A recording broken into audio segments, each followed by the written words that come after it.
Alright, let's dive into something that's been making headlines recently, and no, it's not another cat video gone viral.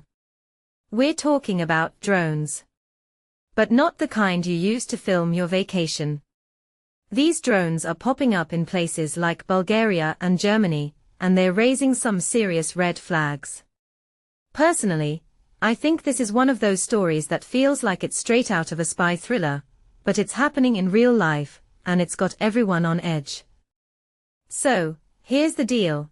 A drone exploded near the Trans-Balkan gas pipeline in Bulgaria, and another one was spotted at a military base in Germany.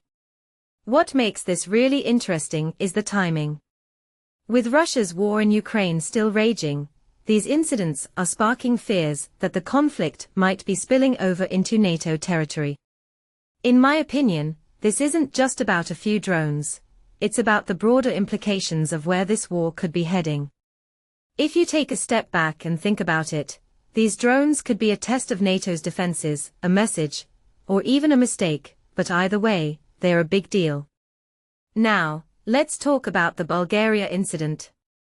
The drone wasn't some hobbyist's toy, it was carrying a significant amount of explosives. What many people don't realize is that the Trans-Balkan pipeline is a critical piece of infrastructure linking Turkey to Ukraine. So, a drone exploding near it isn't just a random event, it's a potential threat to energy security. Bulgaria's Prime Minister Rumen Radev said there were no casualties, but that doesn't make it any less alarming. What this really suggests is that even countries not directly involved in the conflict are now feeling the heat. Here's where it gets even more complicated. Bulgaria's defense ministry initially thought the drone was a Ukrainian Maya decoy drone. But Ukraine's foreign ministry was quick to deny any intentional involvement. Personally, I think this is a classic case of he said, she said, but with much higher stakes. If it was a Ukrainian drone, was it a mistake? Or is there something more going on? And if it wasn't Ukrainian, who's behind it? This raises a deeper question. How do you even investigate something like this when tensions are already so high? Meanwhile, in Germany, 2 drones were spotted near a military base that's not just any base, it's a high-security facility storing equipment for US Patriot air defenses. One thing that immediately stands out is the timing. With NATO allies already on edge, these incidents are like throwing gasoline on a fire. German officials haven't publicly blamed anyone, but some politicians are pointing fingers at Russia. From my perspective, whether or not Russia is directly involved, these incidents play right into their hands by creating uncertainty and fear. What's fascinating to me is how these drone sightings are shifting the conversation. NATO and EU officials have already accused Russia of similar incidents in the past, like the drone spotted over Romania. NATO chief Mark Rutte called Moscow's behavior reckless, and the US ambassador to NATO promised to defend every inch of NATO territory.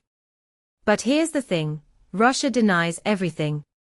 They called the Leipzig incident a fabricated provocation. So, who's telling the truth? And more importantly, how do you prove it? In my opinion, the real story here isn't just about the drones, it's about the bigger picture.